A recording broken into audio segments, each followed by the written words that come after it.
The town of Oakhaven was where careers came to die, and Deputy Ethan Kaelen knew it. He'd traded the bustling, high-stakes homicide unit of a major city for a patrol car in a place where the biggest crime was usually a stolen garden gnome. That quiet ended on a frigid November night. At 2:15, the dispatcher's voice, usually a sleepy monotone, cracked with urgency. Unit 3, respond to 1423 Redwood Lane. Caller reported a distress signal from a home security system. House belongs to a retired couple, the Millers. Elderly. Unresponsive on callback. Ethan's cruiser, a Ford Interceptor with a tired engine, slid over the frosty asphalt. 1423 Redwood Lane was a stately, colonial-style house set back from the road, one of Oakhaven's old money properties. All the lights were off. The stillness was unnerving, a thick, smothering silence that swallowed the sound of the cruiser's engine as soon as it shut off. Ethan approached the front door, his hand instinctively resting on the grip of his service pistol. He noted the details. The porch light was functional but off, the bushes were neatly trimmed, and a ceramic owl stood guard near the door. Everything suggested a peaceful home, not a violent intrusion. That he tried the brass door handle. Locked. That he moved to a window on the ground floor. It was slightly ajar, a gap barely wide enough to slip a hand through. Strange. Mrs. Miller was meticulous about security, neighbors said. He radioed in dispatch, "This is Kaelen.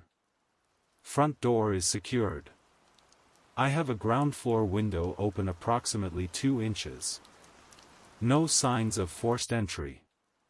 Entering the premises." Ethan used a tactical flashlight, its beam cutting a sharp slice through the darkness inside. The window gave way easily. He stepped over the sill, landing softly on a plush carpet. The air inside the house was cold. Not the cold of a draft, but a deep, penetrating chill that felt older than the house itself.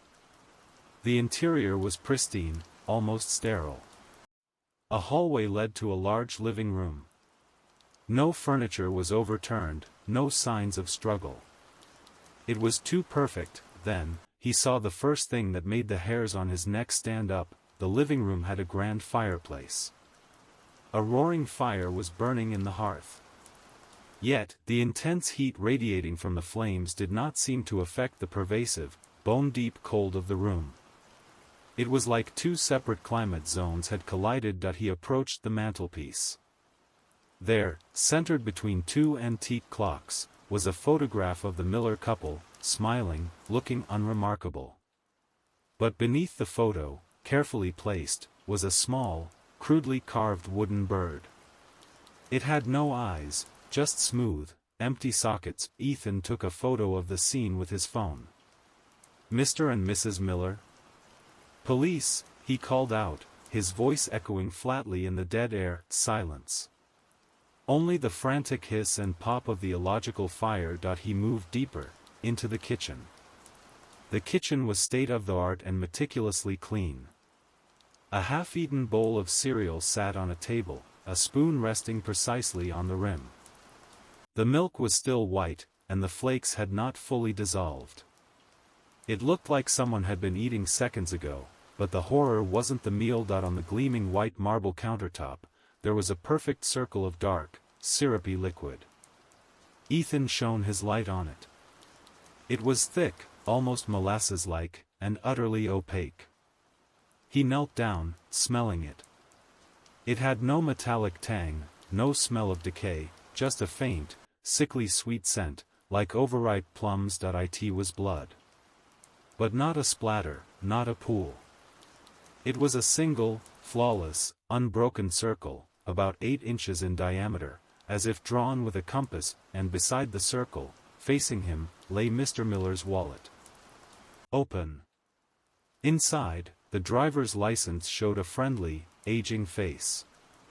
But the photo had been meticulously scratched out, replaced with a small, hand-drawn sketch of the same eyeless wooden bird. The Millers were gone. But the scene wasn't a robbery. It was a message. And the cold was getting worse. Ethan felt a prickling sensation on his arms, not from the temperature, but from the sudden, terrifying realization that whatever had happened here was far beyond his city training. It was alien. It was wrong that he backed out of the kitchen slowly, his light scanning the flawless walls. He took one last look at the fireplace, and the fire, defying the house's chill, flared higher, casting sharp, dancing shadows. Ethan's gut screamed at him to retreat, to wait for backup. But the sight of the blood circle and the desecrated license photo fueled a professional defiance. This wasn't a crime scene, it was a stage that he found the main security panel in a small office near the back of the house. The LCD screen glowed faintly, displaying the ominous message, "System override, Door 01 unlocked." Door 01 was the main basement entrance that he accessed the recorded footage. The playback was jarringly short. At 1:58, the Millers were visible in the living room, Mrs. Miller knitting, Mr. Miller reading a paperback. They looked perfectly normal, sleepy. Then, at 1 hour 59 minutes and 12 seconds, the feed cut to a furious, hissing static. Not a power outage, but the kind of aggressive white noise that seemed to vibrate with malicious intent. Ethan scrubbed the footage back and forth. The transition from normalcy to static was instant, without any intervening movement, shadows, or sound. It was as if the camera hadn't been blocked, but had simply ceased to recognize reality. He checked the timestamp where the static ended. It didn't. The feed remained a blizzard of white noise until his arrival at 2:25, where the system finally rebooted and registered his presence. The basement door was a heavy, unmarked panel disguised as a pantry door in the dining room. It was unlocked, just as the system had indicated. Ethan pulled it open, revealing a steep flight of wooden steps descending into absolute darkness. The cold emanating from the stairwell was staggering, a physical force that made the hair in his nostrils freeze. It smelled of damp earth and something else, something sharp and metallic, yet covered by that faint, sickly sweet plum odor. He drew his service weapon and clipped his powerful torch to the rail. The beam sliced through the gloom, showing a concrete floor and low, stone walls. This wasn't a finished basement, it was an old cellar, forgotten by the house above. The first thing he noticed on the floor was the dust. A thick, undisturbed layer of gray dust covered every surface. Yet, a single, perfectly straight line was cut through it, leading from the base of the stairs across the entire cellar floor. It was a drag mark, but unnervingly narrow, as if something sharp, not heavy, had been pulled across the concrete. He followed the line. It led him to a small, enclosed room at the far end, built with rough-hewn cinder blocks and secured by a heavy wooden door. There was no handle, only a thick iron latch secured by a padlock. Ethan shined his light on the padlock. It was old, rusted, and covered in that same fine, gray dust. But the latch itself had been cleanly sheared off. The lock was intact, hanging uselessly from the severed metal. He nudged the door open with his boot. The stench hit him immediately. The sweet, metallic smell was overpowering here. He raised his flashlight. The room was tiny and empty, save for a single item positioned precisely in the center of the floor, a worn, leather-bound police journal. It was old, maybe 50 years old. As Ethan reached for the journal, his light swept over the back wall. And he froze, scratched crudely into the stone. High above his head was a series of tallies. Not simple hash marks, but carefully carved glyphs that looked vaguely like human figures with long, elongated limbs. And beside the tallies, carved deepest of all, was the unsettling image that had been drawn on Mr. Miller's ID, the eyeless wooden bird. He picked up the journal, the leather cold and dry against his skin. He flipped it open to a random page. The ink was faded, the handwriting frantic. June 1974. The Peterson case. No forced entry. Only a single item left, a small, eyeless bird. They say the family simply walked away. But their blood was drained. Cleanly. No trace. No leads. The Major wants us to close it as runaways. I know better. Something followed them in. Ethan's blood ran cold. The Millers were not the first. This wasn't an isolated event. This small, peaceful town of Oakhaven held a secret of bloodless disappearances, spanning decades, all marked by that same grotesque little effigy, and then, a sound. A soft, grating skkk that came from the room above him. The sound of something heavy dragging across the wooden floor in the dining room. He wasn't alone in the house. And whatever was up there had just locked the basement door. The soft grating sound from the dining room floor above was immediately followed by a heavy thud that vibrated through the stone cellar. Ethan snapped his head toward the top of the stairs. The wooden door he had opened moments ago slammed shut, the iron latch sliding home with a sickening clank. He was sealed in. Police!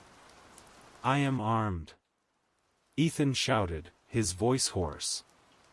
His flashlight beam frantically scanned the top of the stairwell, but the thick wooden door offered no window, no crack of light from the house above. He raised his weapon, training it on the door, but his mind raced.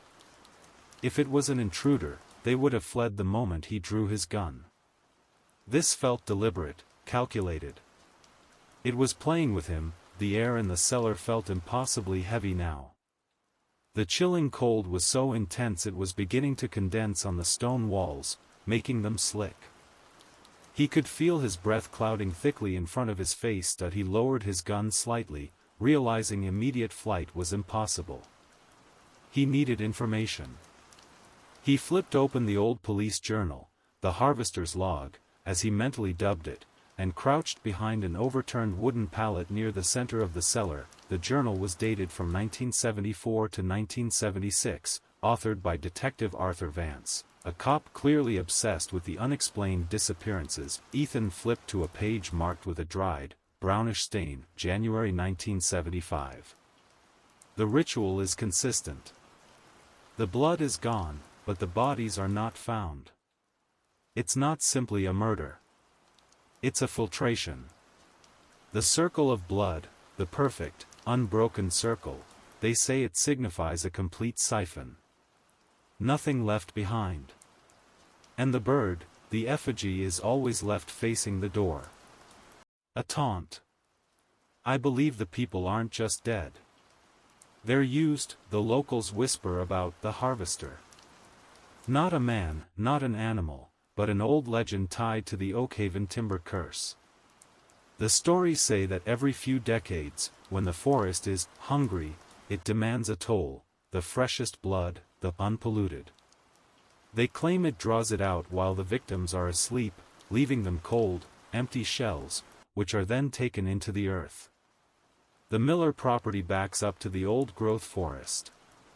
I have to check the back field. Ethan's heart hammered against his ribs. The Millers had been reading, awake, just seconds before the static. But if the legend was true, the entity drained them cleanly, quickly, and then carried them away. And it always left the eyeless bird. He looked back at the cinderblock room he had just left, at the tally marks on the wall. He now understood, those marks were not the number of victims taken by a person. They were the number of tolls taken by the legend. A new sound startled him, a soft, rhythmic thumping coming from the dirt floor directly beneath the concrete slab where he was kneeling. It was subtle, but steady, like a slow heartbeat or a weak pulse. Thump, thump, thump.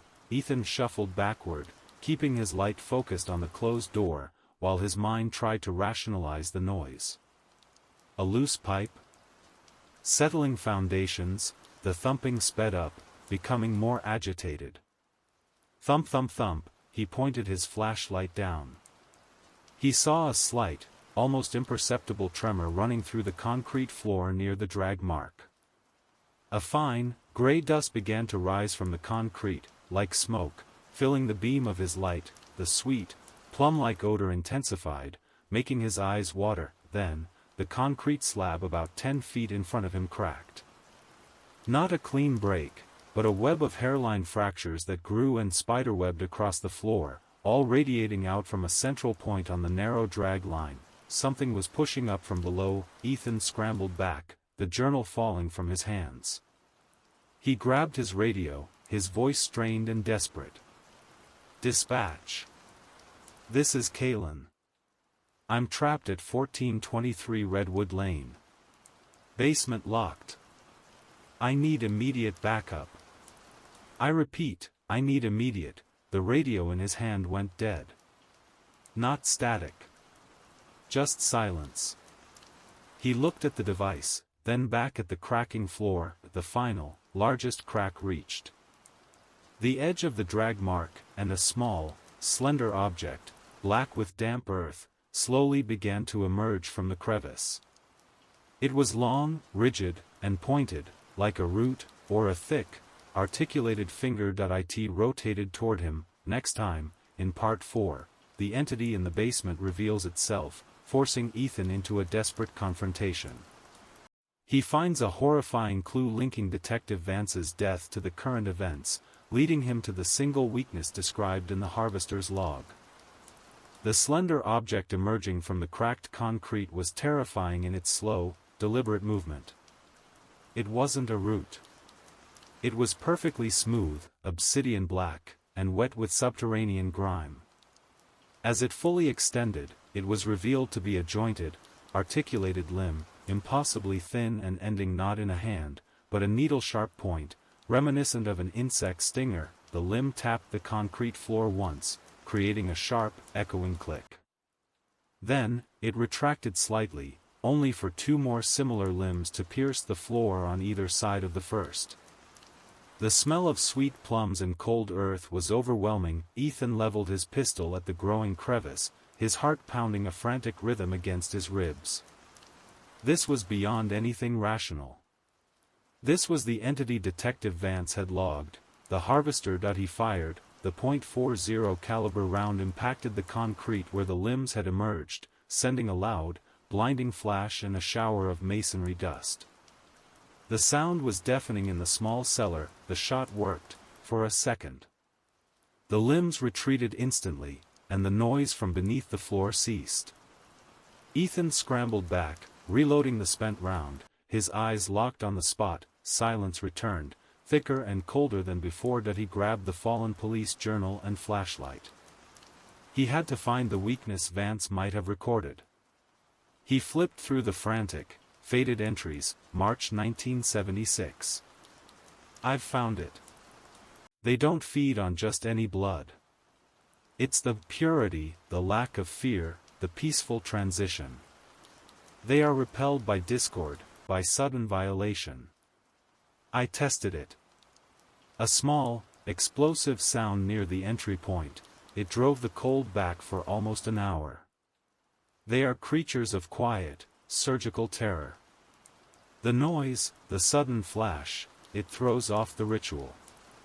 But it's only a delay, not a defeat. I found the bodies.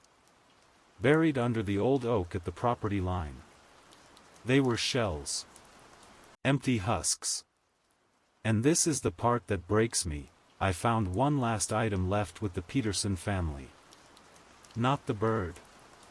It was my own father's badge, pinned to the corpse. My father, who vanished 50 years ago in Oakhaven. It took him then, and now it wants me. The connection is in the bloodline. I'm next. Ethan realized the terrifying implication. Detective Vance hadn't vanished. He was likely buried somewhere near that old oak, taken by the same entity he was hunting. And the badge left behind was the ultimate, cold-blooded taunt. He looked around the basement, his mind searching for any source of sudden violation, anything that could produce an overwhelming sound or disruption.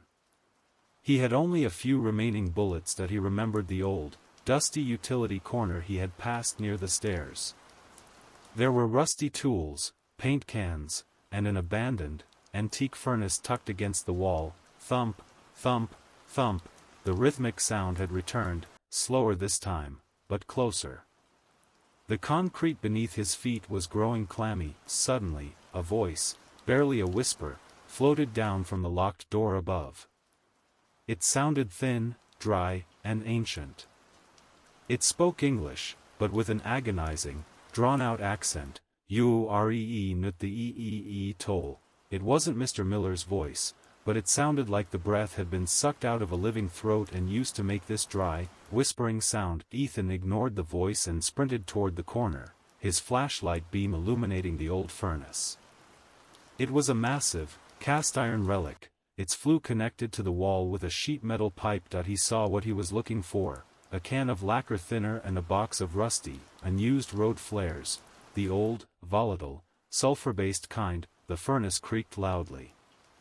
The sound of shifting, heavy stone came from the earth beneath. The harvester was preparing to surface. Ethan grabbed the journal and shoved it into his pocket. He took one of the flares and jammed it into the furnace's burner housing.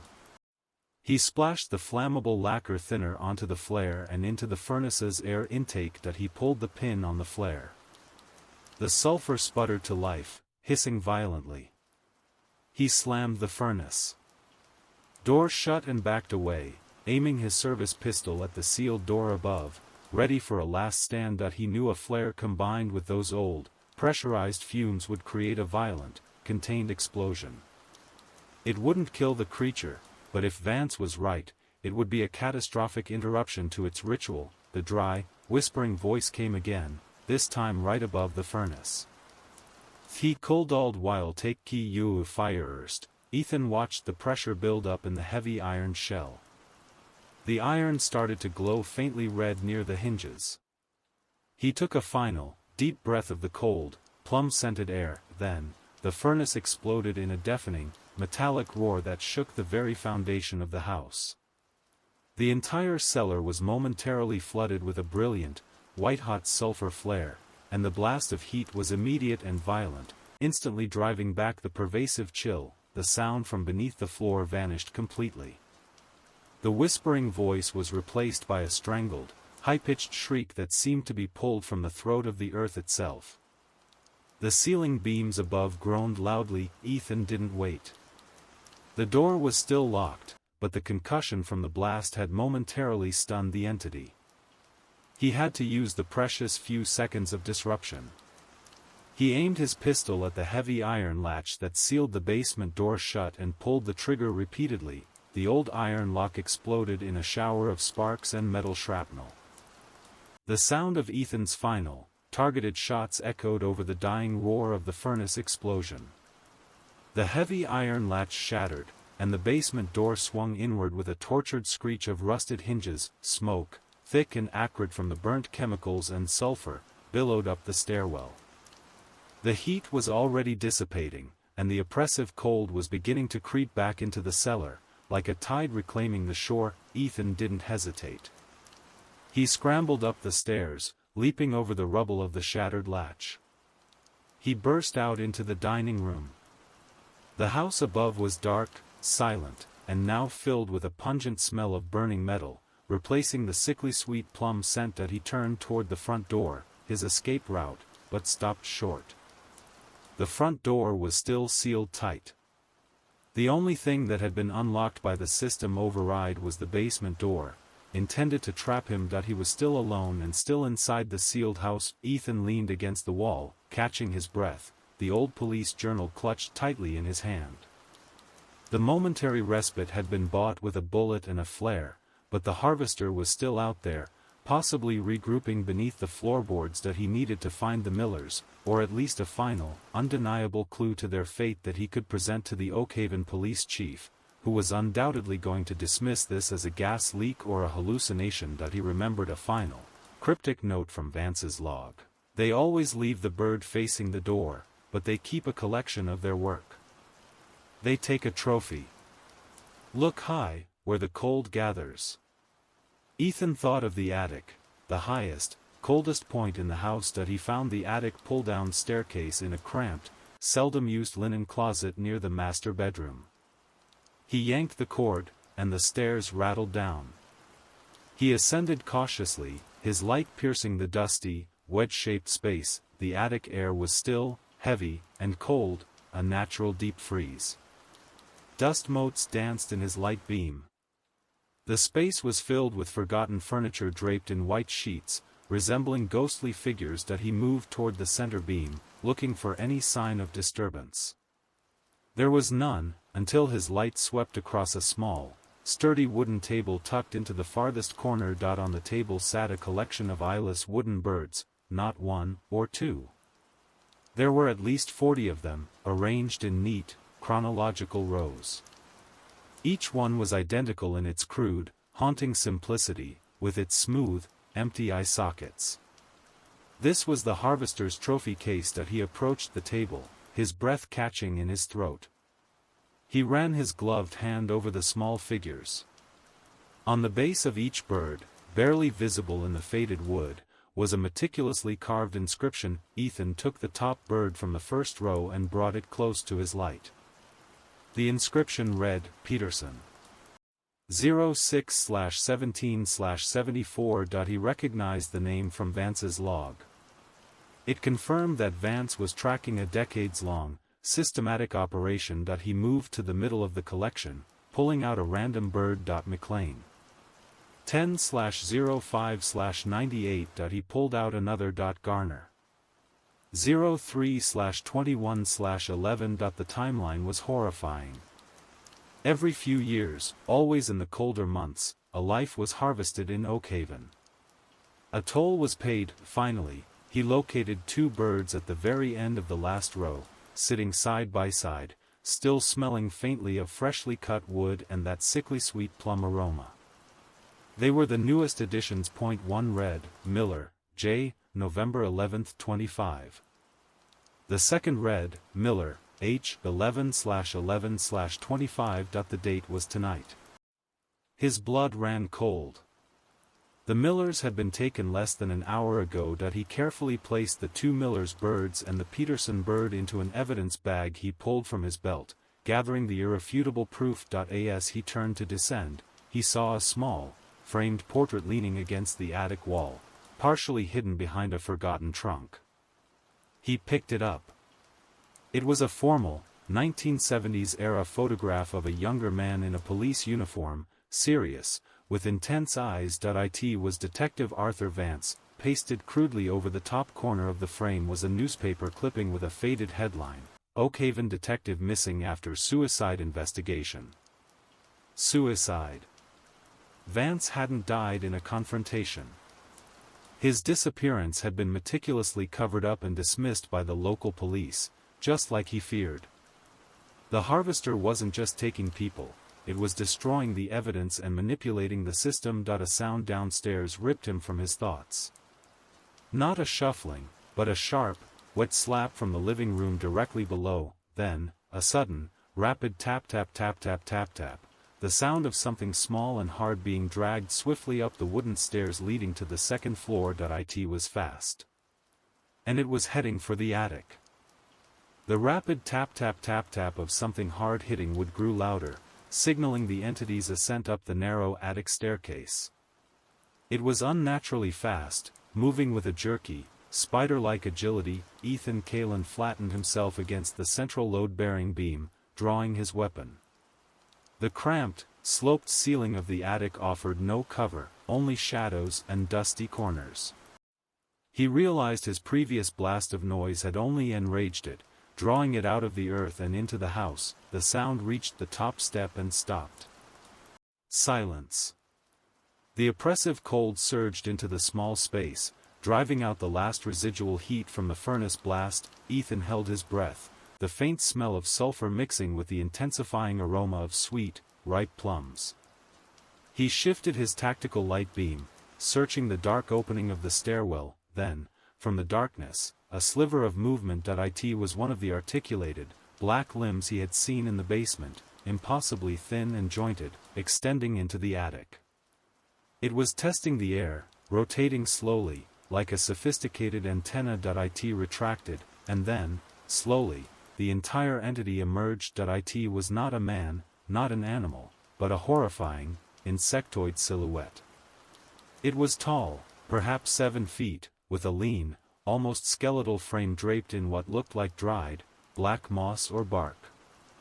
The light glinted off the obsidian sheen of its 4 limbs, which were now fully extended, helping it scuttle silently across the wooden planks. Its most terrifying feature was its head, or lack thereof.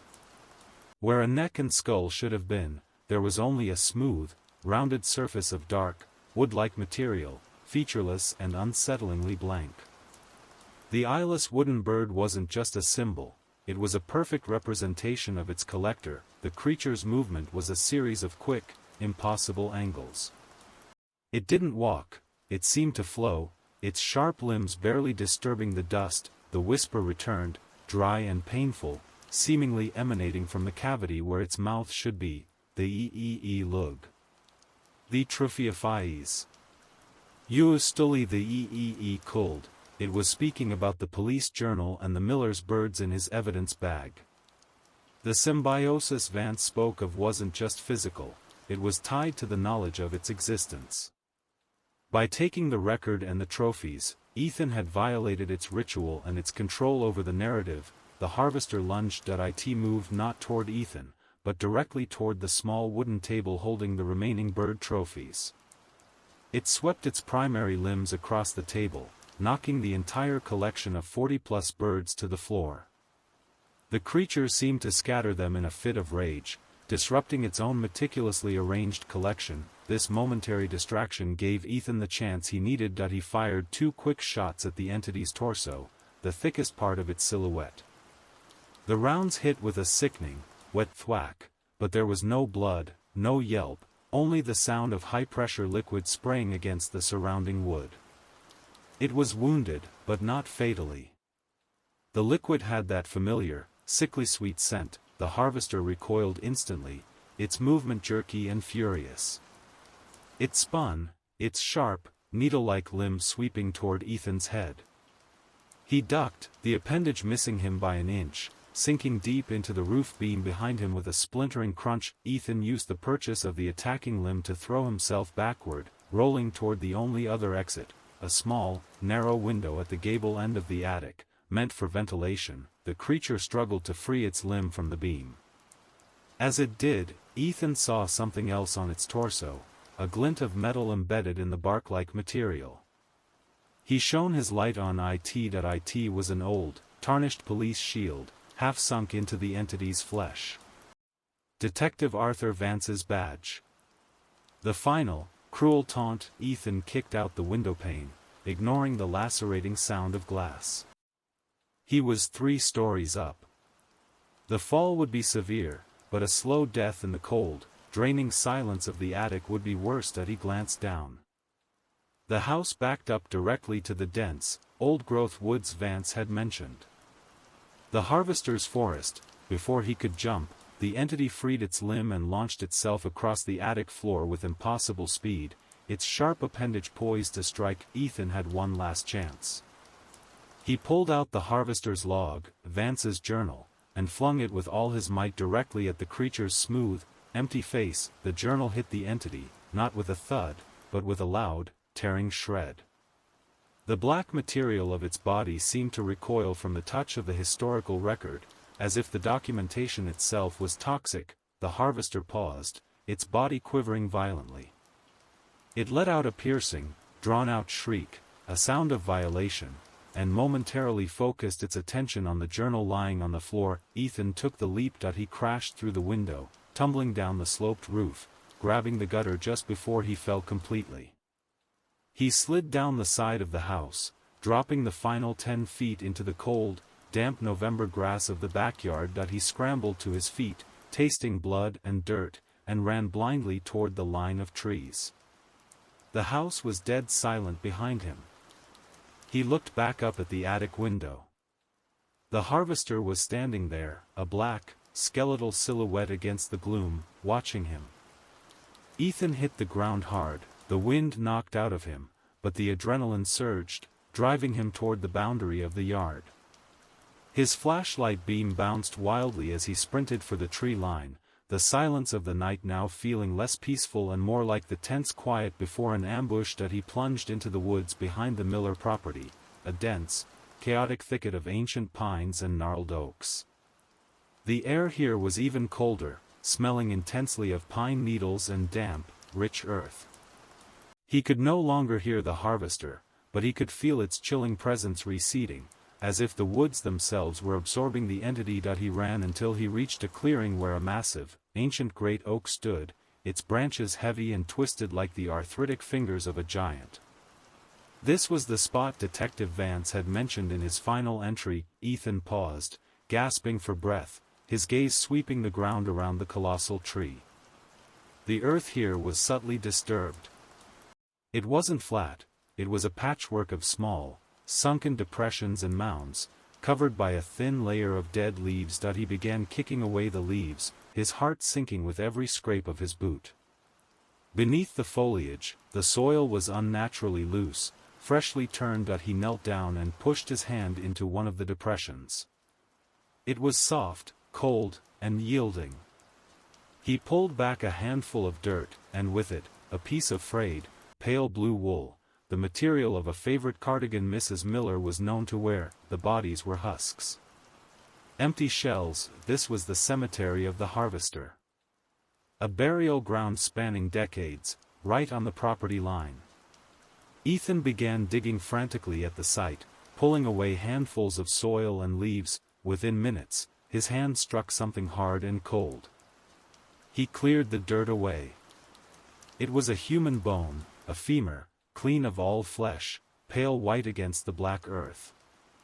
The grave was shallow, almost carelessly prepared. As he frantically checked the ground around the old oak, he found more evidence, not one, but dozens of these slight, barely covered graves. This wasn't just a crime, it was a systemic culling, a population control that had been running unchecked for 50 years. The entity wasn't just a killer, it was a groundskeeper, returning the empty vessels to the earth. He pulled out the evidence bag and the Miller's carved wooden birds. He looked at the effigies, then at the silent, colossal oak. The harvester was a product of this place, an extension of the soil, demanding its toll to maintain some terrifying, unknown natural order. Then, he heard a new sound, the distant, faint whoop-whoop of a police siren, finally approaching from the main road. Backup was arriving. Ethan scrambled out of the small cemetery, his shirt covered in wet earth. He pulled out his radio, which was now sputtering back to life, its frequency restored now that he was out of the harvester's immediate, energy-draining vicinity. Dispatch. This is Kaelen. I'm in the backwoods behind 1423 Redwood Lane. I need patrol units and a forensics team to the old oak at the property line.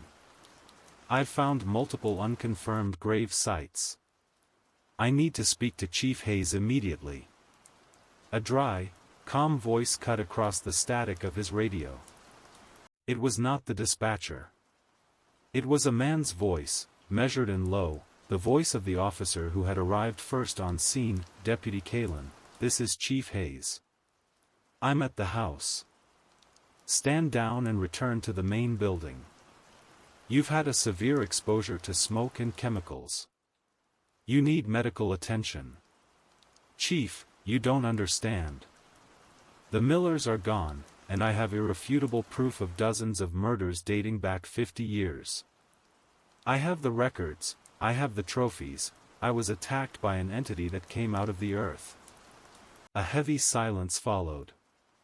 Then, Hayes' voice returned, colder this time, laced with an unsettling authority. The house is secure, Deputy. The front door was unlocked, and I found a broken, smoking furnace in the basement. There is no sign of forced entry or struggle, only your mess. The Millers are likely at a late-night relative visit, and you've caused catastrophic property damage. The casual dismissal was chilling. Hayes hadn't seen the Millers' cereal bowl, the blood circle, or the eyeless bird left by the fireplace. Or, worse, he had seen it and cleaned it up. Chief, Ethan said, his voice dropping, I found Detective Vance's journal. I know about the cover-up. I know about the symbiosis with the police. You've been protecting this thing, hiding the bodies and writing them off as runaways and suicides for decades. Hayes' voice hardened into a dangerous metallic tone. You have crossed a line, Kaelen. Drop your weapon, turn yourself in, and the mess you've created here will be manageable. If you force my hand, I will consider your actions an obstruction of justice, and a threat to the order of Oakhaven. The realization hit Ethan with the force of a physical blow.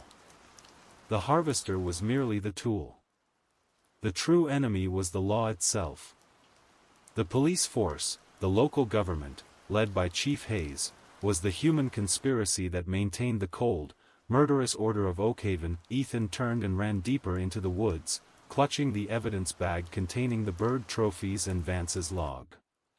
He was no longer running from a monster, he was running from the entire town's authority. Ethan ran until the sound of Chief Hayes' patrol car was a distant, dying drone. He didn't dare go back to his own cruiser, knowing it would be triangulated and watched. He was now a fugitive from the law he was sworn to uphold. He knew he couldn't stay in the woods, the harvester was dominant here. He needed a place to hide, recharge his phone, which had died moments after the blast, and most importantly, find a way to get the evidence, the journal and the trophies, to the outside world. He settled on an old, abandoned hunting cabin 3 miles deep into the forest, a place he'd scouted during one of Oakhaven's quiet patrols. Once inside the dusty, dilapidated cabin, he barricaded the door with a rusted stove and pulled out the harvester's log. He needed the name of the witness Vance mentioned. He found the final, desperate entry, dated only a week before Vance's supposed suicide: I am out of time. Hayes knows I'm onto him. He is the guardian, the human key to the silence. He was a patrolman when my father vanished, and he signed off on every single case. Peterson, Miller, 1955, everyone. The harvester is the collector, Hayes is the archivist. I found a man who saw it all. Silas Thorne, an old timber worker who lived near the Millers' property in '74. He saw the entity emerge from the ground, but more importantly, he saw Hayes' patrol car waiting nearby, driving away with a second body, a living one, taken before the ritual could be completed. Thorne is the only one who can confirm the chain of command. He lives on the outskirts, near the abandoned mill. He is old, frightened, and vulnerable. Silas Thorne. A living witness. The person who could expose Hayes and the entire Oakhaven conspiracy. Ethan checked the rudimentary map scratched into the back of the journal. Vance had marked Thorne's shack with a faded T near the old Oakhaven mill site. Less than an hour's hike through the forest. He found an old, crank-style emergency radio in the cabin supplies, along with a pair of ancient batteries that still held a weak charge. He managed to power up his phone just enough to send a single, cryptic text message to the only person he could trust outside of Oakhaven, a former partner in the city homicide unit, Detective Amelia Rossi. To Amelia Rossi. Message: Oakhaven PD compromised. Look up Detective Arthur Vance, 1976. Red Lane. I have the files. Send team now. Location: Oakhaven Mill. I'm running. He knew the text was vague and risky, but it was his only lifeline. He turned the phone off immediately to conserve the remaining battery. As he prepared to leave, a new detail in the journal caught his eye, an appended drawing on the back page, meticulously rendered in pencil. It was not a bird, but a detailed sketch of the harvester's badge, Detective Vance's shield, embedded in the creature's chest. Underneath the drawing, a final, chilling note: the harvester takes the trophies, but Hayes places the badge. It's a sign of ownership, a binding ritual. The harvester is enslaved to the archivist. To kill the archivist is to free the entity and end the cull. Hayes was the key. Hayes was the archivist who maintained the harvester's ritual and controlled its actions. Ethan realized his first instinct to expose the chief might be too slow. He had to neutralize him. That he secured the journal and the evidence bag and moved to the cabin door. Just as he was about to leave, he glanced out the narrow, dirty window. Standing silently outside, half hidden by the pine trees and shrouded in the rising, pre-dawn mist, was an unmarked black SUV. It had been parked perfectly, silently, without a single disturbed branch or tire mark, and standing beside the SUV, framed by the cold mist, was Chief Hayes. He wasn't wearing his uniform, but a thick, dark leather coat, and he was holding a heavy, double-barreled shotgun. He raised a megaphone to his lips. His voice, amplified and distorted, shattered the forest silence. "Deputy Kaelen. Your text message was intercepted. You are on restricted PD property. I am giving you one last chance to surrender the evidence and the journal. If you step outside, I will have no choice but to terminate your employment, and your life." Hayes knew the significance of the miller's house. He hadn't been checking on Ethan, he had been waiting for him to break cover and lead him to the final piece of evidence, the journal that proved his 50 years of complicity. The sound of Chief Hayes' amplified voice echoing through the misty woods was a stark warning. Ethan knew he was outgunned, outmaneuvered, and deep inside enemy territory. Hayes wasn't just a corrupt cop, he was a gatekeeper who had maintained the harvester's dark ritual for half a century. Ethan quickly backed away from the cabin window. The stove he used as a barricade was heavy, but Hayes was professional and methodical. He wouldn't risk entering the small structure, he would simply wait or flush Ethan out. Ethan found an old, rusted hatch in the corner of the cabin floor, likely an access point to a shallow crawl space. It was his only chance. He quickly lifted the hatch and slipped down into the cramped, cold space beneath the cabin. He pulled the hatch shut just as he heard the heavy thump of Hayes' boot hitting the cabin's porch. Hayes entered the cabin with slow, deliberate steps.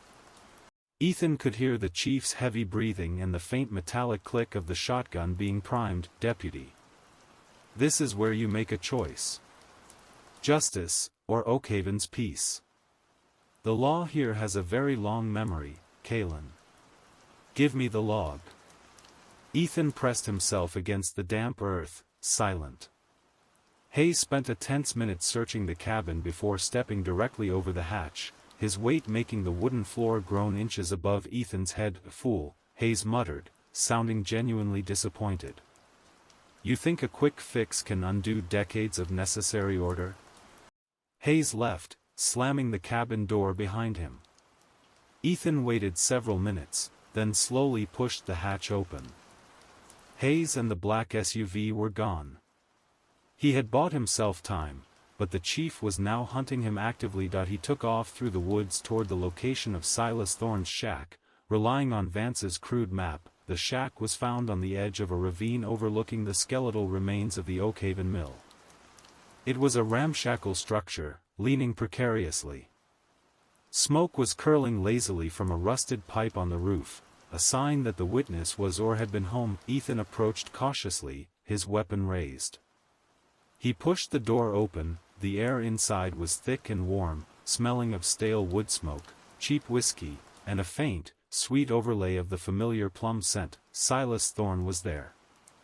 He was an elderly man, frail but with wide, terrified eyes, sitting upright in a wooden rocking chair. He was wearing a flannel shirt and held a small, antique camcorder in his lap. He was pale, cold, and utterly still. His eyes were open, wide with a final, silent terror. Ethan knelt quickly. Thorne was dead. No wounds, no struggle, just the same bloodless, cold vacuum left by the harvester. He had paid the ultimate toll, and the plum scent confirmed the entity had been here recently. Ethan looked around. On a small, dusty table next to Thorne sat the single, horrifying mark of the entity, the crude, eyeless wooden bird, freshly carved and facing the door. But the entity had missed something. The small, antique camcorder in Thorne's lap was still blinking with a faint red recording light. Thorne, knowing his time was up, had dedicated his final moments to recording his testimony. Ethan gently lifted the camcorder and rewound the tape. He pressed play, the screen flickered to life. The image was shaky, focusing on Thorne's frightened, but determined face. His voice, raspy and old, filled the small shack. "My name is Silas Thorne. Hayes won't stop. He's the one who controls it. He has a ritual, a binding. Every few years, he makes a trade, a life for the peace of the woods. He keeps the peace by feeding it. He's not protecting the town, he's protecting the forest's silence." Thorne suddenly cut off, his eyes widening in pure, unadulterated horror. He wasn't looking at the camera. He was looking at something just over the lens, behind the camera. His last words, a frantic whisper into the mic. "It's not Hayes who finds you, it's the sound of the lie. When you speak the truth, it hears you." The camera dropped, spinning to face the floor. Ethan heard a faint, high-pitched skkk on the audio feed, followed by a sudden rush of wind and a dry, whispering sound that filled the entire audio track. Silently, then, the recording ended. Ethan didn't have time to process the chilling realization that the harvester wasn't just attracted to disruption, it was attracted to the act of testifying against the conspiracy. A loud, demanding voice echoed from the shack's doorway. "You should have stayed buried, Kaelen." Chief Hayes was standing there, blocking the exit, his shotgun aimed directly at Ethan's chest. He had been tracking the smoke from the chimney. The miller's children were getting suspicious. Thorne was too old to be trusted. They were loose ends, Kaelen. "Just like you," Hayes said, his face cold and emotionless. He took a deliberate step inside. Ethan held up the small camcorder. "You're going down, Hayes. I have this, Vance's log, and the trophies. The world knows." Hayes smiled, a cold, frightening expression. "The world knows nothing about Oakhaven, Deputy. And your little text message? It's still bouncing through the county server, going nowhere. You brought the evidence to me." Chief Hayes stood framed in the doorway, the shotgun unwavering. The smell of gun oil and the sweet, lingering scent of the harvester filled the air. Hayes's face was utterly calm, the face of a man completing a necessary, decades-old chore. The millers, Vance, Thorne, they all served the order, Kaelen. "They all paid the toll," Hayes said, taking another step inside. "You are just a ripple. Give me the evidence and I will make this quick and clean. It's the least I can do for a fellow officer." Ethan stood up slowly, raising his hands, the camcorder still clutched in one. "The toll? You're a mass murderer, Hayes. You've been feeding that thing for 50 years to keep your little town quiet. Quiet is peace, Deputy. The harvester keeps the forest from claiming the town entirely. It takes the few to save the many. That is the true law of Oakhaven," Hayes countered, bringing the shotgun butt up to his shoulder. Just as Hayes was about to pull the trigger, the shack's wooden walls let out a sudden, violent creak. The ceiling joists groaned, and a fine layer of dust rained down. The floor beneath their feet began to vibrate with that familiar, sickening thump-thump-thump. The harvester was back, drawn by the sound of Thorne's testimony and the discord of the confrontation. The earth beneath the shack was rejecting the lie being told on its surface. Hayes's calm exterior cracked. He glanced nervously at the floor. "Damn it. That old fool's recording attracted it. It doesn't like the truth, does it?" Ethan spat, realizing his chance. "It doesn't like being exposed." Suddenly, a fissure tore across the dirt floor near the rusted wood stove, and a section of the floorboards buckled violently. Two thin, obsidian-black limbs shot out of the ground, sweeping across the space. Hayes, startled, fired his shotgun, but the blast was aimed at the floor, not Ethan. The heavy shot shredded the planks, but the harvester's limbs, moving with impossible speed, were already retracting. "Get out of the way, you idiot!" Hayes screamed at Ethan, his archivist's panic overriding his police chief's cold resolve. He was terrified of the creature he controlled. Ethan knew he had only one play. He had to force the ultimate confrontation, weaponizing the creature against its master. "You have its badge, Hayes. You own it!" Ethan yelled, holding up the camcorder. The harvester's limbs erupted from the floor again, faster this time, aiming for the greatest source of truth, the camcorder in Ethan's hand. Ethan hurled the camcorder across the room, not toward the chief, but toward the farthest, darkest corner of the shack. The entity's limbs shot past Hayes, slamming into the wall where the camcorder landed. The camcorder shattered, and the resulting sound of broken glass and electronics was another sharp, painful burst of discord. The harvester was enraged. Its limbs began tearing the shack apart. Sensing the disruption, Hayes, momentarily clear, leveled the shotgun back at Ethan. "You're dead, Deputy. You've ruined the order." Ethan ignored him. He sprinted toward Hayes, not to fight him, but to grab the one thing that defined the chief's control. The archivist's log. Ethan yelled, recalling Vance's note. He lunged and ripped the heavy, dark leather coat off Hayes's shoulders. Hayes roared in surprise and spun, pulling the trigger. The shotgun blast ripped through the air where Ethan's head had been moments before, shredding the wall behind him. Ethan used the momentum of the pull to fling the coat, with the chief's holster and all his ID, directly onto one of the harvester's rapidly moving limbs. The moment the coat touched the obsidian limb, the harvester seemed to freeze. Its violent, chaotic movement stopped. The limb that held the coat then slowly, deliberately, turned toward Hayes. The entity didn't attack. It simply presented the chief's coat and equipment back to him, as if confirming the archival chief's identity. But there was no subservience in the movement, only a terrifying, silent recognition. Hayes stood frozen, his face a mask of primal fear. He had maintained this ritual for decades, believing he was the master. Now, the harvester was looking at him, not with obedience, but with a terrifying, calculated intent. "It knows you, Hayes," Ethan whispered. "It knows its keeper." Hayes brought the shotgun up one last time, aiming at the creature. "I control you. I am the archiver." The harvester moved. Its action was not a lunge, but a smooth, lightning-fast insertion. Its main appendage, the needle-sharp stinger, shot out and pierced the front of Hayes's throat, severing the windpipe and penetrating the carotid artery cleanly. There was no sound. No scream. Only a sickening, muted shriek of flesh being punctured. The harvester didn't retract.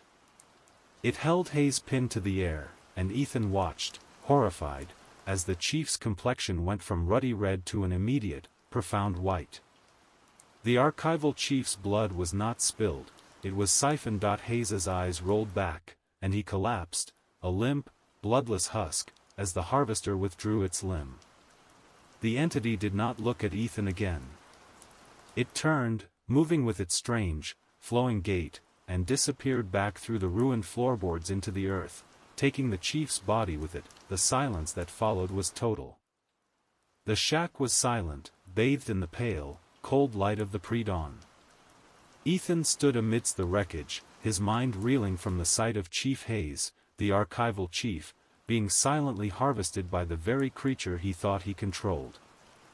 Hayes was gone, taken by the earth, leaving behind only the cold wind sweeping through the shattered walls. Ethan knew the brief window of silence wouldn't last. The destruction of Hayes, the archivist, was a massive disruption to Oakhaven's order. The remaining corrupted police force, under whoever was Hayes' second-in-command, would be mobilizing. That he quickly grabbed Hayes' discarded, now empty shotgun and his own evidence bag containing the miller's trophies and Vance's log. He had the proof, but he needed a way to deliver it outside of Oakhaven's compromised network. That he recalled Vance's frantic final entry in the journal. "I've hidden a full copy of my archive, encrypted, in the only place they would never look, my home." Detective Vance's residence was on the outskirts of Oakhaven, a long-abandoned property that the town had declared condemned after his suicide.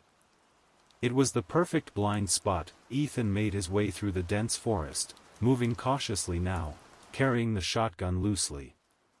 The forest felt different, less actively hostile, more watchful. The harvester was gone, but the forest's ancient, deep cold remained. He reached Vance's house as the sun began to cast weak, gray light over the town. The house was dilapidated, with boarded-up windows and overgrown weeds, perfectly fitting its condemned status. He broke the back door lock easily and stepped into a house frozen in time since 1976. Dust lay thick on everything that he moved to the small, dark office Vance had used.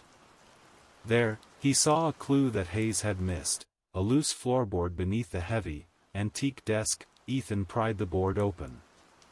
Tucked into the cavity was a small, military-grade lockbox. He tried to force it, but it was sealed tight. He scanned the journal, searching for a combination or key location. On the inside cover, scribbled in tiny, almost invisible ink, was a sequence of seemingly random numbers: November 25, 76. March 18, 55, 06.17.74. Ethan recognized the last two. June 17, 74 was the date of the Peterson family's disappearance, from the Bird Trophy. March 18, 55 was the date of a previous disappearance noted in Vance's log, the first Millers. And November 25, 76 was the date of Vance's supposed suicide. The combination was the dates of the tolls. He used the three dates in sequence on the lockbox dial. With a satisfying click, the lock popped open. Inside, he found a sealed, waterproof memory card, Vance's true archive, and a small, typewritten note, yellowed with age. The note read, "Kaelen, or whoever finds this Hayes knew the forest required a periodic cleansing." He used the harvester to selectively remove anyone who questioned the order or threatened to expose Oakhaven's history. The creature is bound by the iron of the old mill, the metal from the mill's collapsed central gear, buried deep beneath the archival chief's property. Destroy that iron, and the creature's power over the earth will be broken, ending the cull forever. I tried to do it and failed. They silenced me before I could reach the mill. Ethan had the full story now: the creature, the archivist, the 50-year cover-up, and the single point of failure, the iron of the old mill. He slipped the memory card and the note into his pocket. He had one last task before he could escape and expose the town. He had to end the harvester's ritual permanently. He had to go to the mill. As he emerged from Vance's house, he saw the unmistakable silhouette of a patrol car turning onto the street. Two uniformed deputies, faces hard and cold, were pulling up to the property. They had found Hayes' abandoned vehicle near the shack and traced Ethan's path. One deputy raised his hand, pointing a pistol directly at Ethan. "Deputy Kaelen, drop the weapon and surrender. You're under arrest for the murder of Chief Hayes." Ethan didn't hesitate. He raised the shotgun and fired a single warning shot over their heads, the roar echoing across the silent, gray morning. He turned and bolted, running toward the main road and the distant, skeletal remains of the Oakhaven mill. He was running into the final confrontation, a desperate race to end the cull before the entire corrupt Oakhaven Police Department silenced him forever. The warning shot bought Ethan Kaelen precious seconds. As the two deputies scrambled for cover, Ethan sprinted onto the main road, heading towards the looming, skeletal structure of the Oakhaven mill. The mill was an icon of Oakhaven's decline, a vast, derelict structure of rotting wood and rusting machinery, built over a deep ravine where the town's small river once flowed. It was the heart of the town's ancient history and, as Vance's note confirmed, the anchor of the harvester. He heard the sirens immediately. The whole of Oakhaven's small police force was descending on his position, treating him as a cop killer. Ethan burst into the mill's cavernous ground floor. The air was cold, damp, and smelled strongly of oxidized metal and rot. He ran toward the center of the floor, following the path of the old conveyor belts, his light beam cutting through the gloom that he found the central processing area, a sunken concrete pit where the massive gears once turned. He read Vance's note one last time: destroy the iron of the old mill, the metal from the mill's collapsed central gear, buried deep beneath the archival chief's property. He looked into the pit. The huge, main gear was still there, mostly submerged in black, stagnant water. Its metal was unnaturally dark and thick, unlike the typical cast iron of the era. This was the binding iron. Ethan knew he couldn't destroy the massive gear with a shotgun. He needed something explosive, something to create enough discord and violation to permanently shatter the harvester's control over the earth. He scanned the pit's edge and found it, a discarded, heavy dynamite plunger, a relic from the mill's demolition attempt decades ago, with frayed wires leading into the water-filled pit.